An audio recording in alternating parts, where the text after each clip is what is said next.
you're not here to accomplish anything. You're not here to be better than anybody else. You're not here to win. All you have to do is just love yourself. I mean, truly love how magnificent you are. And that's what I meant when Saint Germain spoke to me and said, it's all you have to do is spend 15 minutes being in a state of appreciation for the I am presence that you are.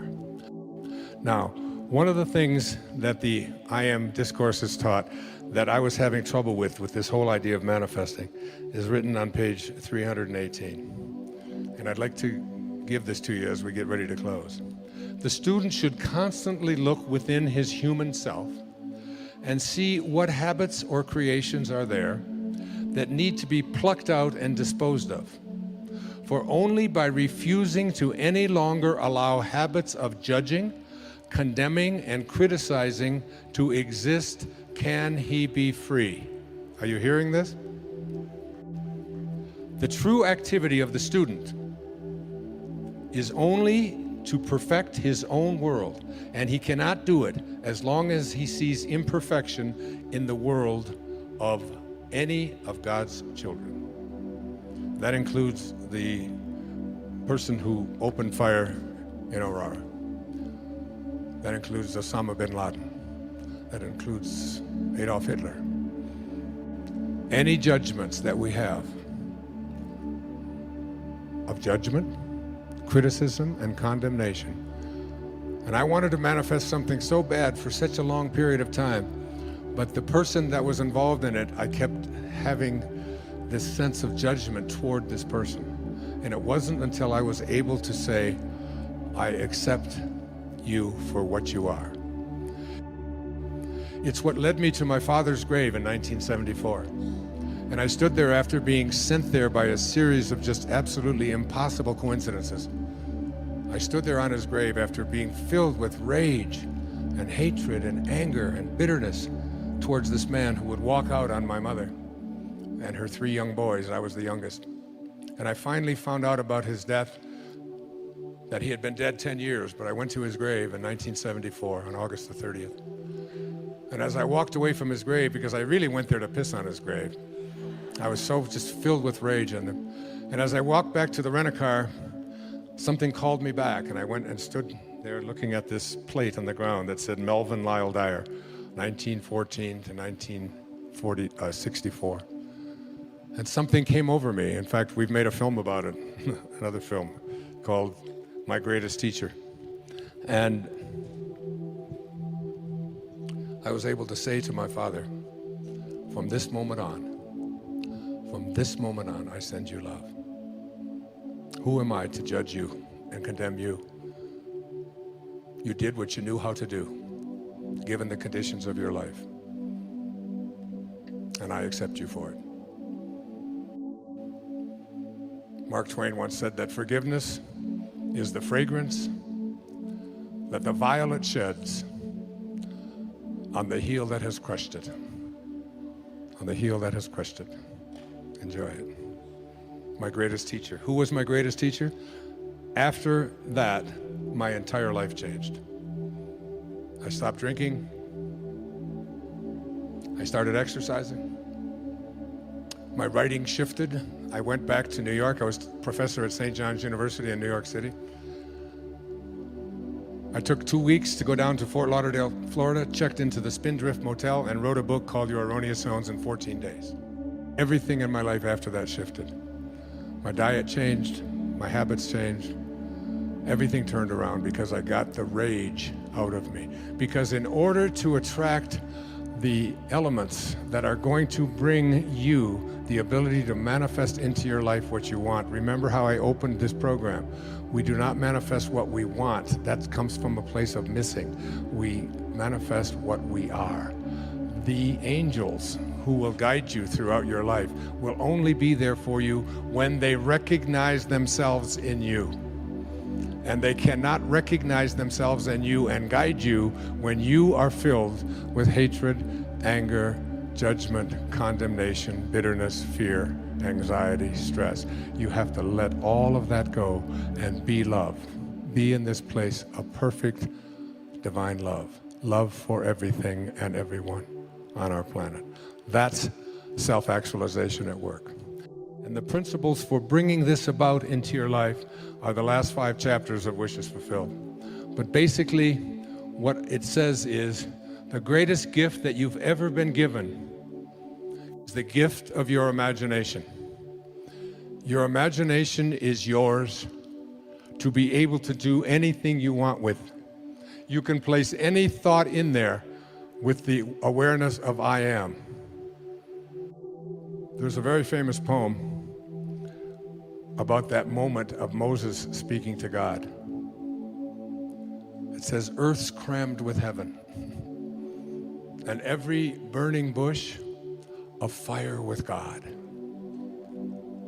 And those who truly know take off their sandals, while the rest sit round it and pick blackberries. It's your call. It's your call. So your imagination is the greatest gift that you've been given. And you can put anything in there. No one can tell you what can be there or what can't be there. Einstein said imagination is greater than knowledge. And he said if you want your children to have a great imagination, read them fairy tales. If you want them to be even smarter, read them more fairy tales. That's why I've written 5 children's books with that very idea in mind. The second thing is that you have to learn to live from the end. Whatever you have placed into your imagination, you have to act as if it already were your reality, independent of what anything or anyone else says. When I was told that I had this diagnosis of leukemia, I can't tell you how many people sent me condolence letters and sent me information about this disease and how it was incurable, and unfortunately this. And fortunately, I was given by my children a wonderful gift. It's called an iPad. And it's got this wonderful feature in it. It's called Delete. And then there's another feature of it. It's called Trash, which is really great. I'd like to have a button like that on me at any time, so that anytime anybody brings any information to you, you just push the trash button. The third of these principles is the principle of, I call it assuming the feeling of the wish fulfilled. You must be able to feel it, because every time that you feel something within your body, you give a instruction to your subconscious mind.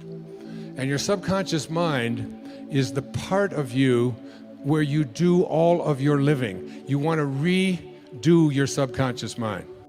Now, tonight, I'm going to give you guys such a gift. Tonight, and every night for the rest of your life, I want you to take the last 5 minutes before you go off to sleep and realize that you are about to program your subconscious mind. All right? Your subconscious mind is most at home when you are unconscious, when you are asleep. If you spend the last 5 minutes of your day, which so many people do, reviewing all of the things that you don't like, and all the things that didn't work out, and how terrible you feel, and who abused you, and who was mean to you, and who said this, and they did this, and you're constantly doing this kind of thing with your mind, then you are programming your subconscious mind that when you awaken, because you're now about to marinate for the next 8 hours in your subconscious mind.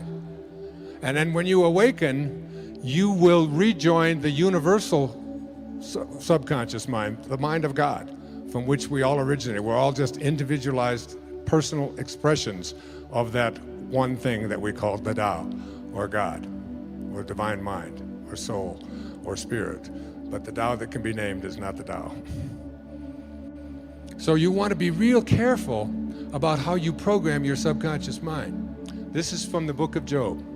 In a dream, in a vision of the night, when deep sleep falls upon men while slumbering on their beds, then he opens the ears of men and seals their instruction. Job 33, 15 and 16.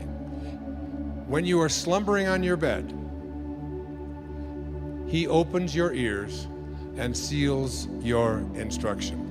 What you place into your subconscious mind as you are about to go into this deep slumber is all dependent upon what you do the last 3 or 4 or 5 minutes before you go off to sleep. You want to place into your imagination whatever you have placed into the I am that I spoke about earlier. I am well, I am content, I am peaceful, I am happy, I am prosperous, I am abundant. If you just close your eyes and just listen to this meditation. It's from the book 3 Magic Words. Here's what I'd like you to say to yourself at night. I know that I am pure spirit, that I always have been, and that I always will be. There is inside me a place of confidence and quietness and security where all things are known and understood. This is the universal mind, God, of which I am a part, and which responds to me as I ask of it. This universal mind knows the answer to all of my problems. And even now, the answers are speeding their way to me. I needn't struggle for them.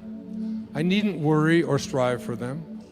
When the time comes, the answers will be there. I give my problems to the great mind of God. I let go of them, confident that the correct answers will return to me when they are needed. Through the great law of attraction, everything in life that I need for my work and fulfillment will come to me. It is not necessary that I strain about this, only believe. For in the strength of my belief, my faith will make it so. I see the hand of divine intelligence all about me, in the flower, the tree, the brook, the meadow. I know that the intelligence that created all these things is in me and around me, and that I can call upon it for my slightest need. I know that my body is a manifestation of pure spirit, and that spirit is perfect. Therefore, my body is perfect also. I enjoy life, for each day brings a constant demonstration of the power and wonder of the universe and myself. I am confident, I am serene, I am sure. No matter what obstacle or undesirable circumstance crosses my path, I refuse to accept it, for it is nothing but illusion. There can be no obstacle or undesirable circumstance to the mind of God, which is in me, around me, and serves me now. This is the great lesson. Know this within you. When Herman Melville was writing Moby Dick, he wasn't writing about a man looking for a whale. He was writing about a man, Ahab, trying to find his higher self. He said these words, "For as this appalling ocean surrounds the verdant land, so in the soul of man lies one insular Tahiti, full of peace and joy, but encompassed by all of the horrors of the half-lived life. In every moment of your life as you leave here today, you have this choice. You can either be a host to God or a hostage to your ego. It's your call. Thank you. God bless you.